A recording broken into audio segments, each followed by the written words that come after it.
Correlation differs from coincidence because it reflects a relationship that repeats. Coincidence happens once, perhaps by chance. Correlation persists because one factor moves with another over time. When material costs and fuel prices rise together, that is correlation. When both happen once in the same month by accident, that is coincidence. Understanding this difference stops analysts from overreacting to noise or underreacting to pattern. The task is to ask not only whether two risks appear together, but why. Is there a driver that binds them, or are we chasing random echoes in the data? Shared drivers create synchronized failures.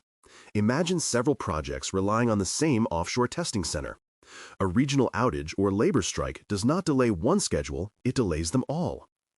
The apparent independence of each project collapses when the driver fails. In finance, we would call this exposure. In risk management, we call it coupling.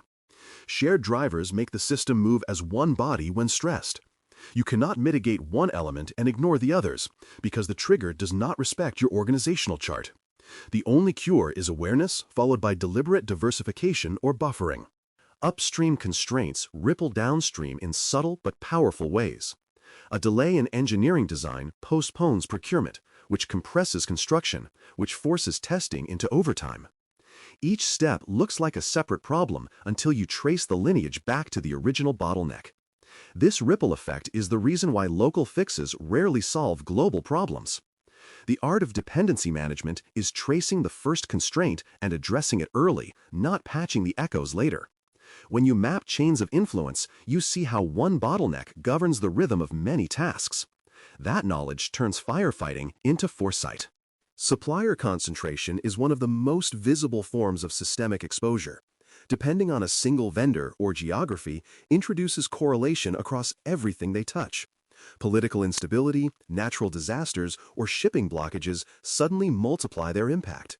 You may have 10 product lines, yet one event halts them all. Even dual sourcing can mask dependence if both suppliers share a common subtier or raw material. The practical defense is transparency. Know who feeds whom. Then you can decide whether to build redundancy, preposition stock, or negotiate shared contingency clauses that spread the shock rather than magnify it. Technical coupling creates another field of hidden correlation. When components share interfaces that are tight or poorly defined, a change in one ripples unpredictably into others. Integration fragility often hides until late testing when multiple updates collide. This is not a programming problem, it is a system design problem. Loose coupling, modular architecture, and stable interfaces all act as physical barriers to correlation. They let one failure stop short of cascading. A project that invests in decoupling early can absorb shocks with graceful degradation instead of total outage. In complex systems, that grace is the difference between recovery and collapse. Environmental shocks move across domains whether we notice or not. A severe storm can disrupt logistics, power, and communication simultaneously. A regulation can alter procurement and reporting at once. These are not coincidences, they are patterns woven into the environment itself. Thinking in domains reminds teams that risk boundaries are rarely neat. When mapping exposures, ask not only what this event does to us, but what else it disrupts that we depend on indirectly. The more intertwined your world, the more valuable it is to think horizontally instead of vertically. Mapping dependencies does not require ornate software or giant matrices. A concise narrative often works better. Write short stories that start with a trigger, describe the immediate effect, and then trace 2 or 3 consequential ripples. For example, if the test lab loses certification, product release halts, marketing delays the launch, and revenue slips a quarter.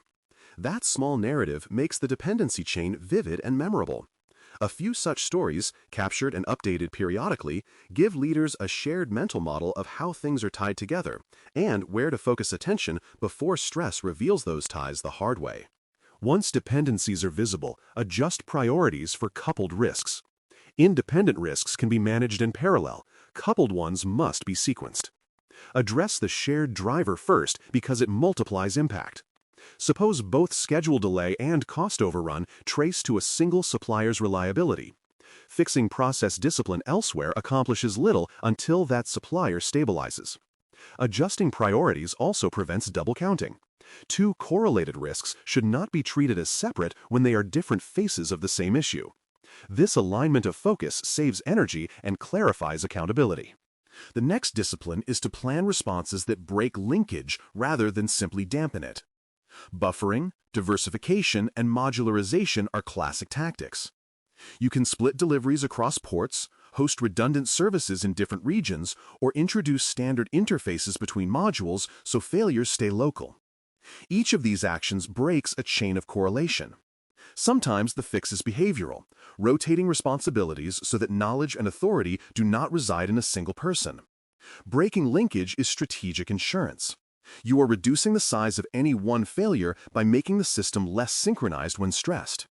Timing is another tool for decoupling. When multiple critical tasks peak simultaneously, correlation in delay grows almost inevitable. Staggering start times, approvals, or maintenance windows reduces the chance that a single disruption freezes everything.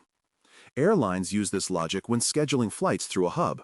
Too many simultaneous arrivals create systemic delay. Projects can do the same by shaping their rhythm intentionally. Even small timing shifts, like offsetting review cycles or alternating test phases, introduce breathing room that lowers overall fragility without extra cost.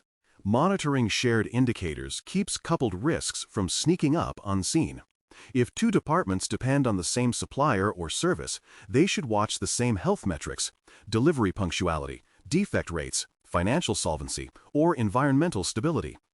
A dip in any of those numbers signals correlation stress long before formal reports. Shared indicators also build unity of awareness. When groups track different dashboards, early signals die in silence. When they share one lens, they see dependency risk forming in real time and can coordinate response while there is still time to act. Every time a dependency shifts, the analysis must refresh. A new subcontractor, a relocated facility, or a software integration can rewire correlation patterns overnight. Reviewing after such changes is not busy work, it is hygiene. The key is brevity and rhythm. A 10-minute check after each scope or vendor update is enough to catch emerging couplings. Ask, what did we just tie together that was separate before? And what did we just separate that used to be tied? These questions preserve agility by ensuring yesterday's map still matches today's terrain. To decouple is to reduce fragility. When you understand correlation, you see where shared drivers lurk, how shocks propagate, and which links create synchronized pain. You can then design buffers, stagger timing, and monitor the few signals that reveal system health. The reward is resilience that feels almost quiet, fewer surprises, smaller cascades, and faster recovery when events hit. Independence between parts is not waste, it is strength. In risk management, the space between problems is often the space where stability lives. Thanks for listening. For more audio courses, daily newsletters, and more, please visit baremetalcyber.com.